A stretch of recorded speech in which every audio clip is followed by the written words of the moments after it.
Welcome back to another episode of AV Career Masterminds. So excited for you to watch and for you to listen. I have an amazing guest today. As you know, we talk to people about how to find a job in the AV industry, people that are looking for a job. We've talked to recruiters at a actual company. So now I have Heidi on, which is so exciting. So Heidi, please introduce yourself and tell us what you do. So nice to meet everybody. I'm Heidi Garrison. I'm with RGR Partners. I am an external agency. What that means is I'm contracted nationally with tons of different audiovisual integrators, manufacturers, architecture and engineering firms, technology, electrical contractors, the whole gamut, right? And we kind of specialize in, helping everybody broker new conversations with talent that's out there that's looking. Awesome. So then how did you get to do recruiting, right? Basically, because you are a recruiter. Let's just say it. Which is fine, which is one of the reasons why I am so excited to have you on is because when we hear that word, for people that are looking, it can be scary, right? It can be scary. It can be intimidating. It can be, oh my God, like there's so much things that go on. So before we kind of get into that, how did you get to do this? Like what was Heidi in a previous life?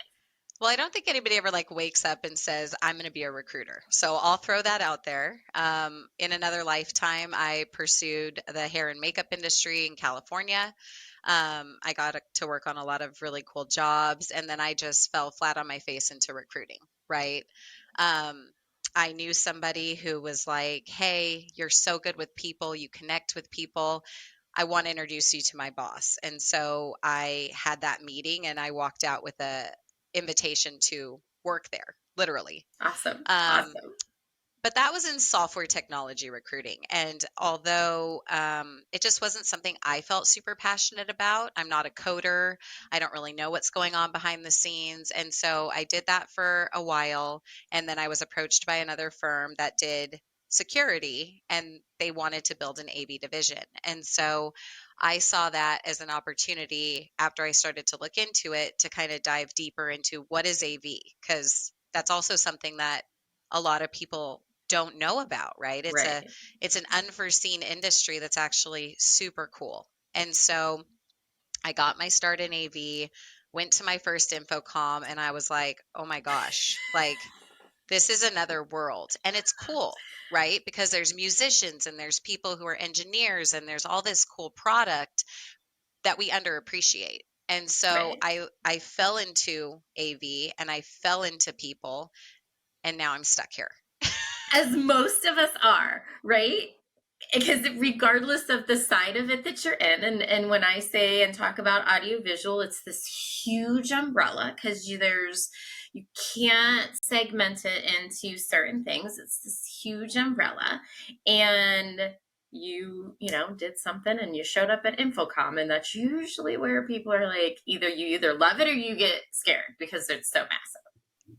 I think it's one of those things where when you look around and you start to really understand that when you walk into a bank or a school or a mall or a hotel and all of a sudden it's all pieced together and you can Mhm. see that, wow, that column over there that's got a fish tank on it, who put that there? Who Right. designed that? Who made that, right? You either, like you said, you either fall into thinking that's really cool or you're like, okay, that's something I don't really have an appreciation for, and that's Right. okay. For Yeah. me, I was like, this is really cool, Yeah. and there's a lot of people that do this that should be recognized, and maybe I can help out companies that need some people to do that. And what I found is when having conversations with people, specifically in this industry, a lot of people get their start in very different industries. And then they all come together and everybody builds these really cool brands together. And Right. it became more about the people and less about the technology, but the technology had a flair. So that's what I found interesting. Yeah.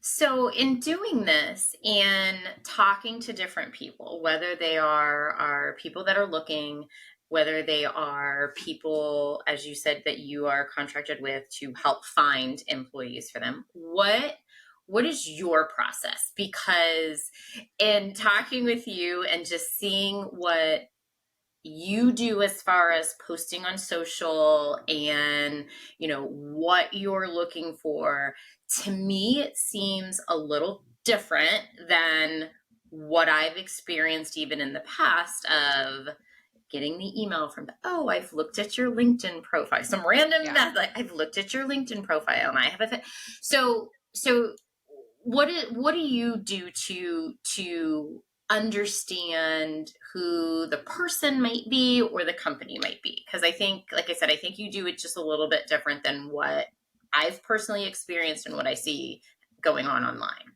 So yeah, I think it's definitely twofold. I think that what makes us a little bit different is when we are in the trenches and we're let's say at a trade show and I'm meeting with clients and you're face to face with people and you're shaking hands with people and you're getting to experience what they're passionate about, what they might compliment, what they might look for. On the client side, I truly try and get to know leaders, right? Because people want to work for good people. Right. A job's a job, a position's a position. And so, therefore, if you can understand what the position is, but you know the people behind it, I can sell that, right? I can get people excited about the people that I engage with. On the candidate side, I want to know you, right? I want to know Hmm. where you came from. Did you get your start in car stereos? Were you passionate about selling in the education space? Like, what was it about you that got you here? Because that tells me a lot about who you're going to compliment in a company form, Hmm. right? And so when I'm getting to understand candidates, yes, of course, there's always going to be positions in the back of my head that I'm, archiving to see if this person might be a good fit in a matchmaking process. However, Right. it is so much more about finding a qualified person who's amazing, who's got a story, who wants more, and then being able to go back and collaborate with my clients and say, hey, I know you're looking for this, but in the interim, I found this, and making and brokering those conversations. So, sometimes in what I do, there can be specifics of identifying specific skills, credentials for certain Right. roles, but there's so much more of a marriage that goes on behind finding people for people, you know and I Yeah. think that that's what makes us a little different is I don't want to call you and just pitch you. If you're a project manager and I happen to have a project manager role, there's so much more that goes into it. If I call you and I do some more discovery and I find that your passions and your motivations aren't to be that anymore, maybe you want Right. to move into operations, maybe you haven't had the chance, I want to identify what you want to do and help you take that next step instead of just trading apples for apples. It's so in what you're saying, it sounds like even though that person, say, by a referral or what you see of them on their LinkedIn profile or what like you said, might be listed project manager, project manager, project manager, that's all they've done. But if they come to you, or and if you call them and they say, I'm not looking for that project management role, I want to get out of this, you're still continuing that conversation with them, right? To understand what it is, who they are, what they need. Oh, absolutely. I think that, those are the funnest projects, I call them, right? Because another thing that I'm able to do with my team, because we've got some full-time recruiters as well, is we all collaborate.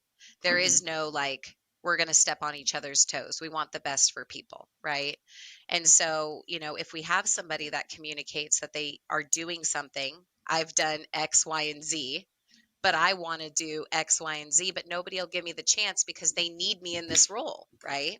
Right. We can market to our industry and say, hey, we've got an opportunity to work with this person who's got all these credentials, who's done all of this, but they're ready to take a next step and they want to talk about getting into this type of position. They want to help be in management. They want to take all their years of everything they've learned and mentor others. And when we share that with our clients on a large net, right? It allows principals of companies, CEOs of Mm-hmm. companies, decision makers to be able to read something and say, okay, I've got an opportunity. This person looks highly qualified. They've been doing this, but they want to do this. Do we want to have a chat with them? Like, should we pass this up? And then it really Right. creates opportunistic hires. And those are what are really amazing because then you've changed someone's life. Well, and I think you've changed somebody's life and you've changed a company, right? Oh, Because the totally. company may also not think. And so understanding that you're engaging with the company, you're not just going, okay, you're going to hire me to fill X position and that's all I'm going to do. This is all I'm focused on, right? You want to learn who the company is, you want to learn who the person is, right? Which is amazing, which I think from the world that we're in right now, and with everybody that is laid off and losing their jobs and transitioning and trying to go through the does my resume match up with what this job description says so that I can get to the interview, right? Just because that's what everybody wants to do is we want to talk to somebody. Sure. Don't just look at me on a piece of paper. So being able to do that, I think, is amazing. And I think we have probably, most of us may have had bad experiences, right? But your company is taking it to the next level, I feel, and making everybody a human Yeah. and not just paper. Well, and I think, we recently had a situation, one of our, a hire that's either just started last week, a lot of people are also not comfortable talking about themselves in the form of a resume. And Mhm. so, some people are like, do I need a resume writer? Do I need to use AI? How can I make this better? It's hard to put your skills on paper for most people. And so Right. when in terms of agency, yes, there's many agencies out there that look, they put people in front of people and just hope that they're going to make a hire. And Right. I've seen that firsthand. And that makes me sad, right? Like Yeah. I always truly want to lead with helping people and helping others, but there are agencies out there that do that. So my advice to people is vet your recruiter, right? Yeah. What are the clients you work with? What's your experience been? Look at their recommendations on LinkedIn. What are people saying about them? What's their reputation, right? And then get paired with someone who's a consultant Yeah. because it changes things. And we had a situation just last week. One of my recruiters in Texas had a person who just didn't have a lot of meat and potatoes on their resume. But when she spoke to this individual, she got excited about this person. She was like, you're under, you're not speaking about yourself the You're way you not should. selling yourself, Like, come right? on. Like, and so I watched this person, this recruiter of mine, tell a story before the hiring manager opened the resume. And he wrote back and was like, "Wow, you really put a lot of thought into what you said about Mhm. this person because if I would have looked at the resume, I'm being honest with you, I wouldn't have seen what you see." Had a conversation with him, had a second follow-up interview, and when it's the right person, what's this lengthy 4-month process? Like that takes the wind out of everybody's sails, right? Everybody. And it's daunting and it's grueling and it's am I in or am I out? Hmm. Was it good feedback? Was it bad? And so, what I always teach my recruiters is we have to be able to communicate those types of things. Obviously, delicately if it's hard feedback to take, right? Right. But we're here to help you guys take value from the services that we provide our clients. And if we're not doing that, then we are recruiters. And that's what I love, is because that's my whole thing, right? I say we're all more than words on a piece of paper, because like you said, people have a hard time selling themselves. People have a hard time, highlighting the things when you're doing it. Yeah. And the fact that you're able to, and you want to sit and have the conversations with the individuals that are looking, then you're helping sell them, because not everybody wants to do that, which is amazing. Well, I was thinking too, one of the things that what I notice about professionals who are in the trenches every day working, right? What happens when you find yourself in a position looking for a job? There's so many different platforms. Do I look on LinkedIn jobs? Do I look on Monster? Do I look on ZipRecruiter? Do I look on the ad that I just heard on the station? And so it's really hard to see things from a bird's eye view. Mm-hmm. And it's really hard to see or know about opportunities that exist, because just like it's hard for professionals to find those, it's also hard for companies to take the time Yeah. to sort through the minute they put a job posting up and they get 200 resume submissions. Somebody has to filter through. Now, there are algorithms and things that can help identify key things, but someone somewhere is going to fall through the cracks if they did not write their resume for that specific thing. And so, when you're partnered with a good external partner, and there's tons, right? Like, I'm the first to say I wish everybody would just use us for all the things. Yeah. Of But course. but I will always be fair and say I know my level of what I look for myself, and what I hold myself to, and there's other people out there that do that as well. And so Right. my hope is that people who are looking for employment can partner so it's less scary, Yeah. because it sucks. It does. Well, and that's like, and kind of why I started doing this podcast was I saw when I was looking the struggle, and like you Yeah. said, for the first couple applications that I sent out, whether it was through LinkedIn or whether it was through companies that I wanted to potentially go work for through their website, I didn't change my resume. And I couldn't understand why I'm like, I've been in this industry for a long time, and why am I not getting a phone call? What? Well, then it got so tedious to where you have to change your resume. And for people, that becomes deflating. That becomes very time consuming, which isn't a bad thing. But when you think about if you are unemployed, trying to find something, constantly sitting down to change your resume gets extremely stressful. And who wants to go through that? Because then you're just like, I'll just take whatever I can get. Why even try it? Well, and I think too, there's so much of a story that we can't put in bullet points on a resume, Yeah. right? Why did this person transition from this vertical to this vertical? Whether it was residential AV into commercial AV. Like, if you are partnered with someone who understands that, they can explain to someone, hey, they've done all of this and they can do this and they want to make the leap, right? And having someone advocate for you can be very helpful, because like you said, how do you know what you don't know, and how do you get in front of the right people, right? Right. Once you've put your resume into the abyss, where did it go? Am I going to get an automated reply? Did they even look at me? They didn't even get Mm-hmm. to talk to me, right? So you find yourself getting just so deflated. And then I see people that are like, well, then I'm just going to leave the industry. We know we don't need people leaving the industry. No. we want people in it. Like, we I need want yeah. we I need want to people in it. We need young people in it. We don't need anybody saying I want to leave. We need more people.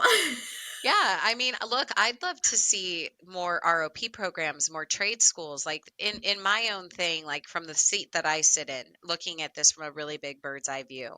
You know, there's so many people that came into the industry a different kind of way, but now this younger generation, yeah, I'd love to see a lot more Right. people, getting out of a trade school or a college or something and having a CTS Right. or or a restaurant certification, and then you can get into all these entry level jobs, because no one knows, like AV, you can really make a wonderful career out of it. It's Right. just sometimes it's hard to figure out, okay, how do I go from, you know, working at a grocery store to being an engineer? Well, you don't. You have Right. to take the steps to get there. And so I always try and tell people, what are you passionate about? Are you technical? Is this something you want to pursue? And I will straight up pitch someone who's super green to a client. You know what I mean? Seasoned or green, there's a story. And it's, if Right. you hire the right character, you can train any skill that you want. So let me ask you this question, and let's flip this a little bit. Instead of it being somebody that's green, right? What about somebody that when you see their resume, they have obviously worked their way up in their career. They've been CEO, they've been VP of sales, but they might be applying for that regional sales position or that state only sales position. How? They may even say, I just want to sit and do inside sales. Mhm. To a company, they're going to be overqualified, and they probably feel they're going to be asking for too much money. And then they're going to say, why? Yeah. Why? And they might just go, oh, we're just going to brush past this person. Oh, So absolutely. what what's your feeling on, to companies, or even to someone that wants to do that? Like, because there's always a reason behind it. So I love the fact that you tell the story. So, on the flip side of it, what's your feeling? Like, what should people do if they're just tired or want to They relax? need to be put in front of someone, right? And I mean, Yeah. look, there's a lot of this situation just happened recently, so I can say, the conversation that I had with someone is, look, being a business owner, being a partner in a business, having the responsibility of taxes and hiring and this and revenue and how are we going to keep the lights on? Like, there is parts of your life and points of your life where those things are worth fighting for. And then there's other parts of your life where you've been the CEO, you've been the VP, right? And some people have a lot of gas left in their tank, but they just don't want to be in a position of so much authority or responsibility, or maybe they feel like they can, impact better as an individual contributor doing a regional position, right? And so, yeah, if you're applying for roles and there's no context, you could get passed by because there is a Hmm. stigma. Can I teach this old dog a new trick, right? Right. Will this person have too many opinions? And you need someone to come back and say, yeah, this person brings a wealth of knowledge and they've done all the different things. They want to take a step back. They're not ready to retire and they want to make a contribution Hmm. to your company. And you have to look at what your need is and could this person be the solution to that? And you're not going to know unless you have a conversation with them. Because when Right. people are in front of people, the body language, the flow of the conversation, is it fluid? Does the light bulb come on, right? Right. How does that happen if you're looking at a piece of paper? Oh, and it doesn't. And see, and that's what I love, and is the fact that your organization and your company wants to do that. Because, like, and I know that we had to, when we talked previously, we had talked about that, because it's like, people, you don't know what goes on behind somebody's closed Yeah. doors, right? Now, what's going on in someone's personal life 99% of the time won't affect their job, but it may get to a point where it does, and they go, okay, it's affecting, and I need to take the step back, but I don't want stress, right? It could be health related because it's stressful, right? You never know. So I love that the conversation and the storytelling is so important for you all. I think that, you know, there's a lot of, since we talk to so many different people, right? Men, women, older, younger, millennial, all this in between, Right. right? There's people like, again, I'm going to go back to the phases, right? Like I spoke to a woman the other day. Mm-hmm. She's like, I'm an empty nester now. Like I have a different situation. Before I have, yeah, like my kids are gone. They're, out of the house now. I'm bored, right? That's what our Right. conversation was about. Like I am literally bored. Put me on a plane. We're not in COVID anymore. I don't have to worry about, that. And so, it was just like I felt like life come back into her because it was like a conversation about what could oh my gosh, my eyes are open. What can I do? Right. And I get what it's like to be behind a computer sending application after application of how can I fit this square peg in a round hole? How can I make sure that I will get an interview for this position, right? Are they going to cross check my social media? Are they looking at me on LinkedIn? Did they actually read my resume? Or was it that I had the right keywords, right? And so when I had this conversation with this person, it was like, market me everywhere.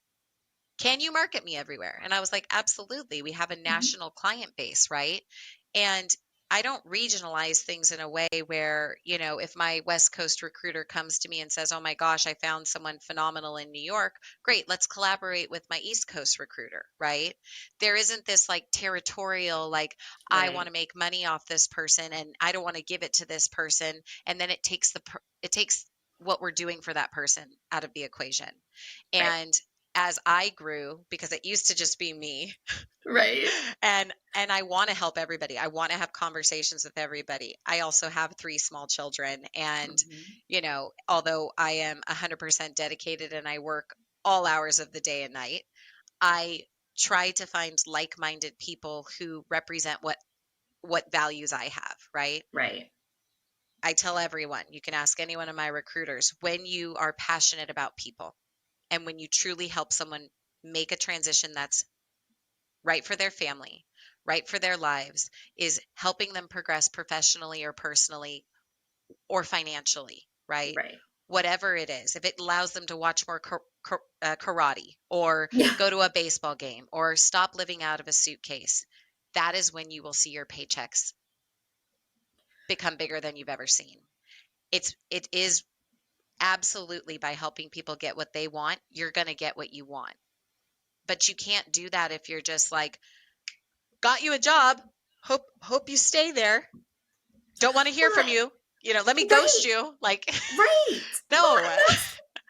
and that's the thing is I think regardless if it's external or even an internal recruiter, right, for a company and the HR department, you have to realize that just because you're talking to that person and they may have applied for that specific position, if you're not asking those just general conversations and just having the conversation, right?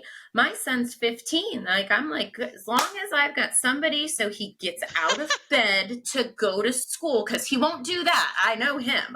He'll feed himself. But if I had to go somewhere and travel, he won't get out of bed. But as long as I've got that, I'm the same. I'm on a plane. I can go. I don't care. I'll be gone for a few days, home for a few days. But again, when he was younger, it was different. I had the South Florida, I had the Florida, I had the Florida, Georgia, right? Yeah. And then COVID, and then it didn't matter where because I wasn't going anywhere. Yeah. But that's the thing is people see certain things and they say, "Oh, you live in Florida. Why are you applying for a position in Ohio?" Well, you don't unless you take that initial step and ask. You don't know. And, this is again going back to a very recent hire of mine. I'll share this example because I do feel like it's important for people to hear. So I have a really good client of mine in the Bay, and they came to me and they said, we need a great project coordinator. And of course, they wanted someone local because it's always great to have a PC in the office and Right. who's, there to manage. And I was like, okay, don't slap my hand, but I need you to think outside the box here, right? And I've got a phenomenal person in Arizona. And they were like, and Okay. I was like, listen, if you don't like her, I will buy you guys a dinner. Like I will come in my next visit out there, like Yeah. I'm buying dinner. So, it is about partnership as well. When you have a great agency working with a great client, like Mhm. they were like, awesome, put us on the phone with her. Literally had a phone call. 2 days later, had an on-site. The next week, on the following Thursday, she started the job. Right. And I actually just checked in with her last week Mhm. and I was like, how's it going? And she was like, I love this job. She said, actually, this is the best placement I've ever had. And then she asked for my address because she's like, I want to send you a gift. Yeah. And I was like, you know what? Like, that's what this is about. It's Yeah. about, I met her and was like, you're phenomenal. And women in AV are kind of an anomaly, right? So, when you meet someone, like, but it's the outside of the box thinking, right? Yes. I might meet you, you're in Florida, but I know somebody that's my client in New York, and they actually are open minded on somebody living anywhere in the Eastern time zone. Well, then it Right. becomes about who's right for them. Or are you just working New York and now you're trying to, farm through who's in New York? But they're Right. missing the gen in Florida. They're missing the Mari, right? Where they're missing those people. And so when you get to know your clients really well, sometimes it's our job, and why we get paid is to push the limits on what is your normal practice, right? Right. I had to say, I need you guys to think outside the box here because this person is the right person for this role. And it has worked out amazingly. But that's another step that agency really needs to be better about doing Yeah. is, how are you at 30 days? How are you at 60 days? How are you at 90 days? Yeah, HR should be doing that, right? And HR should be making sure that their new hire is doing phenomenally. Why? For Right. retention, right? Yes. But on the flip side of that, your recruiting partner should feel like your confidant, your advocate, your, some say sometimes I feel like a little bit of a therapist, but Hmm. it's because we're talking about real life stuff. Oh yeah. And it's taboo. You can't go to your HR person and be like, let me tell you all the things that I found messed up about my last job. Like, that becomes a red flag. Like, you are automatically going to get a little checkbox that you are unstable or something, File right? it away. Right. But when you have a good recruiting partner, like, it shouldn't be that crazy. It shouldn't be that taboo. You should be able to say, look, I had a terrible manager. Leadership is important to me. They were working me 80 hours a week. They made these empty promises. This is what my timeline looked like. I went 3 years without a raise. It took a Right. counteroffer situation to find out that I was valuable, right? That's the types of chats that I have. And it's disheartening because I'm an entrepreneur. My road to get here was broken. It was traumatic. There was a Hmm. lot of love and therapy I poured into myself. My Yeah. husband's a GC, right? So he is like construction man of the world. Brilliant, masters, bachelors, but I live with somebody who's in the trenches every day. Yeah. I get the lingo. I understand what it's like. I watch, him in certain situations come home and share things with me. And so I know how to relate to people in those Yeah. scenarios, right? I want to see him be successful. Recently, he got rewarded by his company with a pretty significant bump in pay, and that made him feel valued, right? It's all connected to me. I don't plug into this as it's just my job. Like, I don't start at Right. 8 o'clock, make sure I put a bunch of resumes out, and hope that someone gets hired so I can keep the lights on. This isn't about Yeah. that. I Yeah. took a call at 5 o'clock in the morning yesterday. If I'm awake, I've got East Coast hours, I've got people. I want to make sure that people feel heard, Right. right? That it's scary. That if I, look, I wish I could help everybody. I have a person I've been advocating for, put this person's profile in front of 8 different places. There's been a lot of like tug back and forth. Hmm. I don't know what the outcome's going to be, but at Yeah. least I know at the end of the day when I close my eyes that I exhausted my efforts and that person felt heard. And what did I tell that individual? I don't want you to stop applying. If you Right. see something, put your name, put it in my inbox, text me. If I have a relationship over there, or if I think I could build a relationship over there, I'll put you in front of that person. If I cannot, don't let me be the stop for you. Right. Advocate for yourself. Put your resume through that scary abyss of a portal, right? Yep. But also don't let it end there. Cold call into the company. Find Hmm. the HR person. Look at who the president is on LinkedIn. Look at a peer. If you're a project manager, go talk to another project manager, Right. right? Let me help you find the things that you can't see. But at the end of the day, if I can't get you in somewhere and that's where you really want to be or you want to take a stab for, let me then help you figure out how you can be seen by them. Exactly. Because you know what? It's the power of what that does for someone. And then if they end up getting that job and they hear of anybody that needs help, it's the referral that comes back to me that is Right. the biggest thank you. And that's all I ever need from people, Right. right? I need to know that if I put you somewhere you're happy, and my vow to you is that if you're not, don't be scared to call me. Don't be scared to send the SOS, right? And say help. Right. This This isn't a is fit now. whack, right? Like, I don't like this place.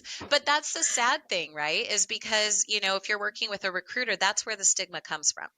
Yeah. They turned and burned me. They sold me something that wasn't true because they didn't know what it was like over here because they didn't listen.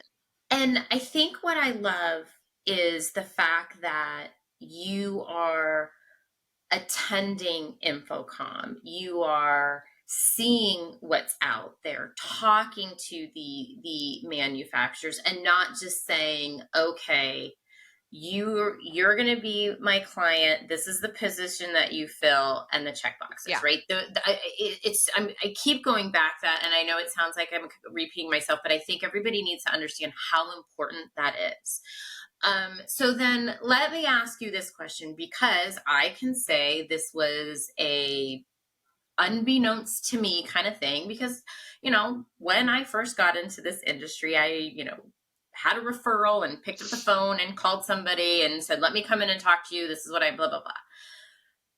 I was under the impression that external recruiters, for someone that's looking, is a fee. Oh yeah. I would have to pay you to find a job for me. Sure. Is that true? Is that not true? Like, what, as the person that's sitting looking unemployed, saying, I need a job, but I don't want to call somebody because I don't have the funds to have them look for me? What? I think what Help. you just said is like what you should highlight reel of this entire conversation. Yeah. And I'm going to explain to you why. So recently, to answer the initial question, there is no fee when you're working with an agency, right? The fees are paid by the client. And why are they paid by the client? It is for the work that goes into identifying and placing the right person. So clients hold the responsibility of the fee. Mm-hmm. And, as an agency, that's why it's so important that we vet people, that we get to know people, because we don't want to just make a hire and have a client pay us a Mm-hmm. fee and then it doesn't work out, because then nobody wins. And then they don't Right. want to come back and use you, right? Right. So it's super important that we add value to why you're paying a fee. The thing that I think is good for, the whole AV audience to understand Mm-hmm. is this is not something that is abnormal for large companies. Mm-hmm. I know that can sound scary. Recently, we had, a communication go through from, an HR representative that was like, hey, just so you know, there's a fee attached. The candidate was looped in on that. And to the candidate, that was scary. Like, oh, they're paying for me. If I do anything wrong, I'm going to Mm-hmm. be on the chopping block. I understand that that is absolutely a valid concern.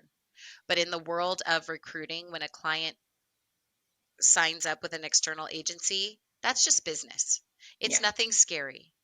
That is saving the client time, because they will do their due diligence. They will post on LinkedIn, they will post on job boards. And unfortunately, they will get hundreds of applications, people from different states, people who are not local, people do not fit the criteria. If it says Mm-hmm. project manager, every project manager from every industry is going to apply because they didn't read the description.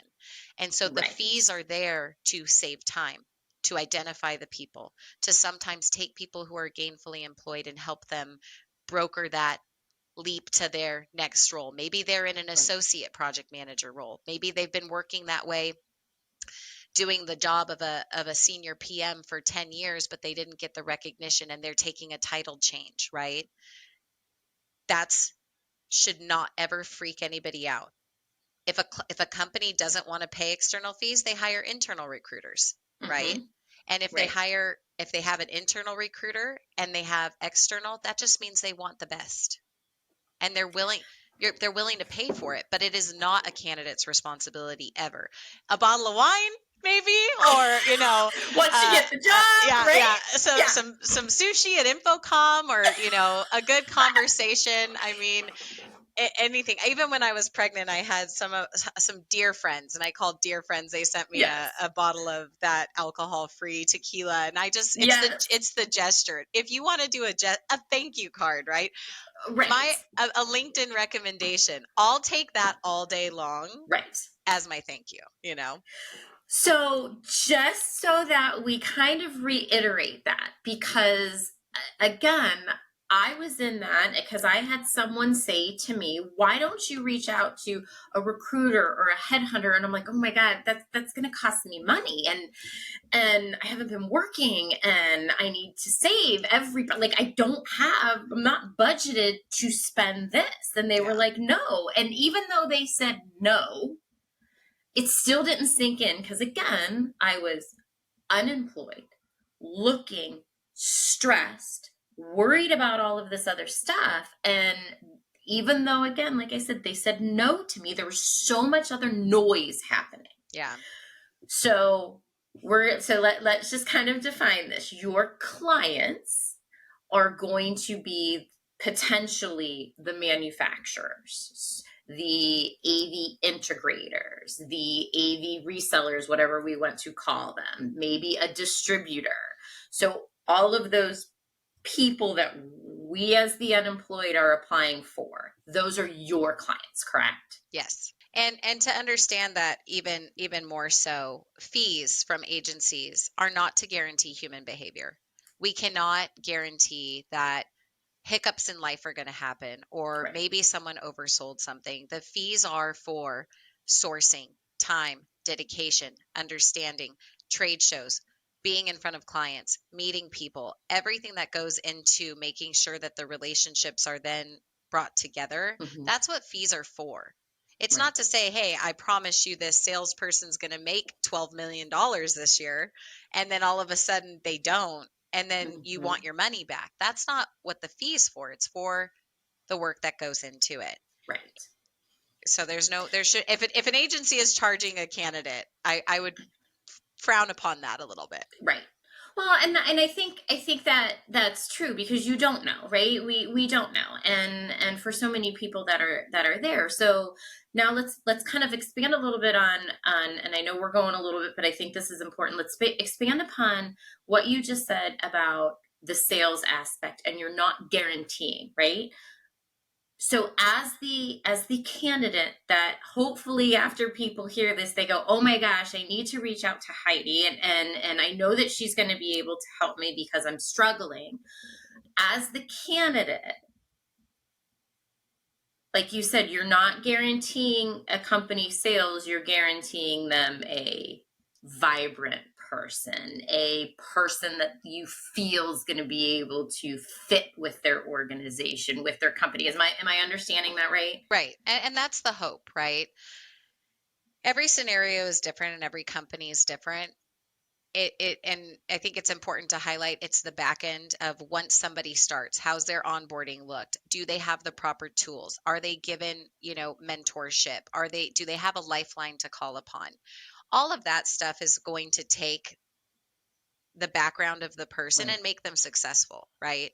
But if you take someone super successful, you might get lucky if you put them in a place and you're like, "Oh, you're on an island. Good luck," right? Like they may succeed anyway because that's they're a The pit type bull of of person. sales, right?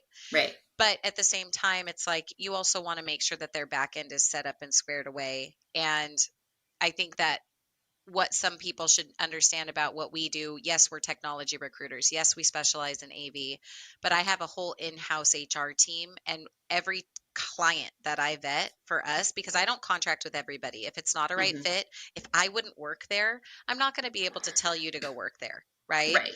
If I get a bad vibe, I don't like the way someone spoke to me, the way you treat your recruiter, your mom, the lady at the gas station, the person putting a shopping cart away. If Right. you give me a bad feeling, then I'm not going to sell your stuff, right? Yeah. If I feel like you're going to take care of the people I have, then yes, absolutely, we're great, Yeah. and we're going to be, yoked together to be partners. Right. But I also vet who is your back end. Are you doing in-house HR? Because if they aren't, that is another division of my business. We can Hmm. supplement their HR if they need someone who's well versed in legal or compliance or Right.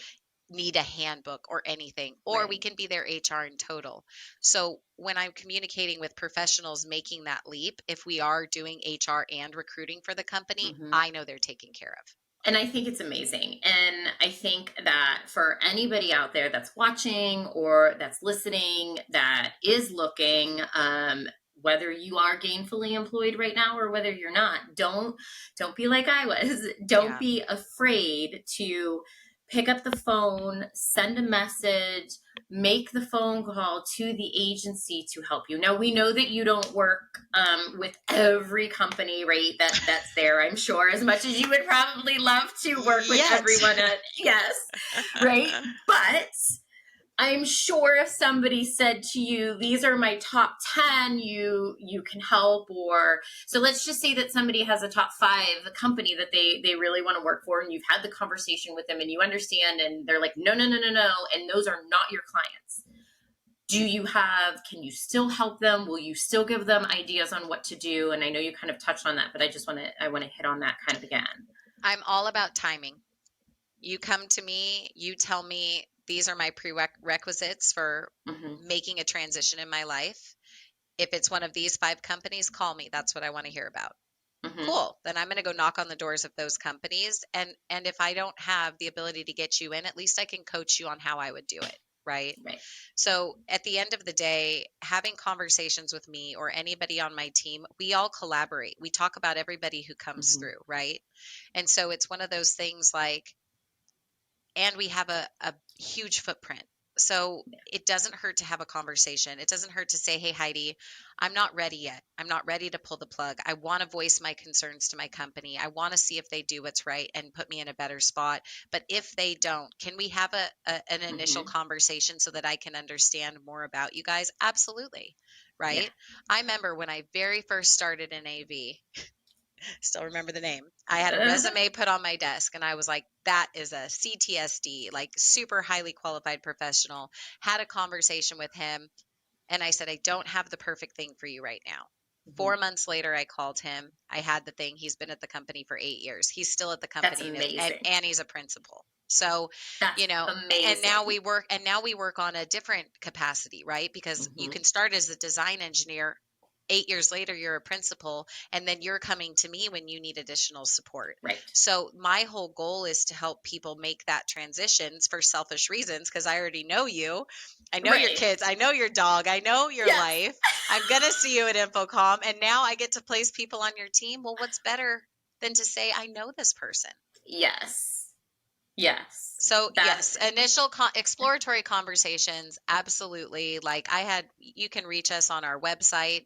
You can email me directly. I'm very active on LinkedIn. LinkedIn is like my TikTok or my Instagram. Like everybody who has their own thing, like I troll LinkedIn in the morning with my coffee. It's entertaining, right? Yes. So, I'm easily found, and I'm happy to help anybody or at least have conversations and hear out, what do you want to do? Yeah. Like, it's not just about what you can do. It's what do you want to do? And I think that is very important, because I think we get to figure out what people can do, right? We know what they can do. We can see this, right? Especially with everybody that's on social media, but it's the want to. Do I still want to do what I can do? Or do I want to try something that I've never done? And I don't want to, and I don't like to say that I can't do, because you don't know if you can't do something, and especially in a job, unless you're given the opportunity to do it. And people need to be given the opportunity to see if they can.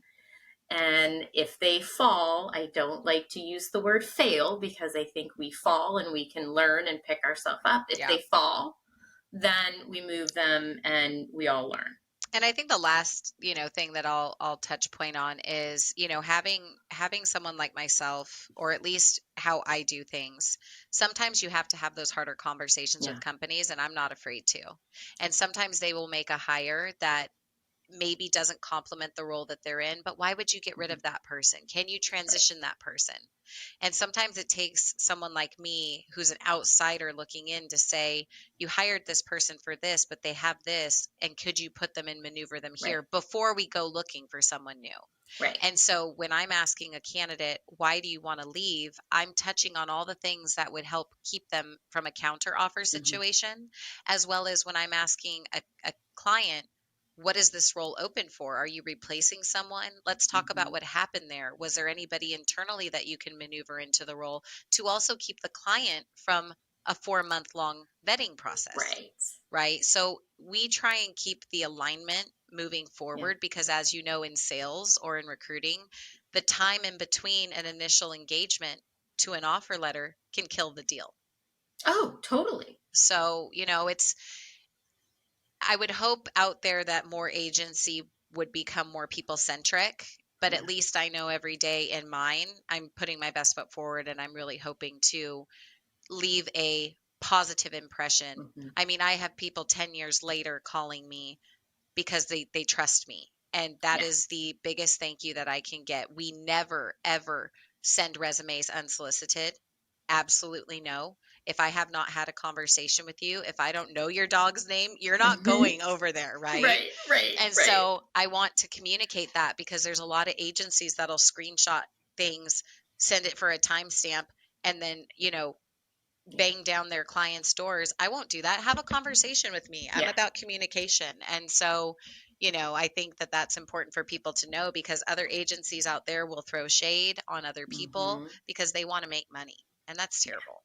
Yeah. So I hope that this call gives people a little bit more of a inhale instead of an exhale, right? Like Right. let them know, like, there's good people out there that really want to help. Well, and I think it does, because like I said, you have touched on so many things that I initially had a feeling of, and oh my gosh, I can't do that. Knowing that there is not a fee for somebody that is looking, it is coming from who we are trying to work for, right? As the unemployed or the person looking. Yeah. So Heidi, where can give us the name of your company again? Sure. Where can we find you? You mentioned social, but what social platforms? Kind of give us all of that so that everybody can find you. You can find me on LinkedIn. It's Heidi Garrison. My surname, or my maiden name, was Galdos. So got to keep my maiden name up there. But because that's how some people know me. You can also find me directly from my email. It's just Heidi, which is HEIDI at rgrpartners.com. We are rgrpartners.com. Mm-hmm. So if you want to go that route, you can also do that. And then, if anybody ever wants to text me, I get inundated with phone calls. So my cell phone is always a great way to just shoot me a text if you're looking and you want to carve out time. And that number is just 818-288-1432.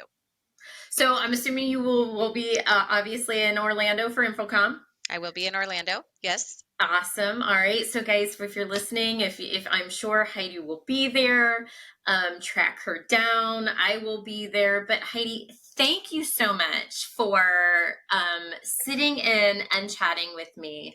I think this was super helpful for anyone that's out there in the AV industry. And to what I always say, you have beautifully explained too that we are all more than words on a resume. So thank you everyone for listening. Listen and like and subscribe wherever you listen or watch. Make sure you check out all of the other podcasts on AVNation Media. And again, thank you so much for joining. The network for the AV industry. What are you listening to? This is AV. This is AVNation. This is AVNation.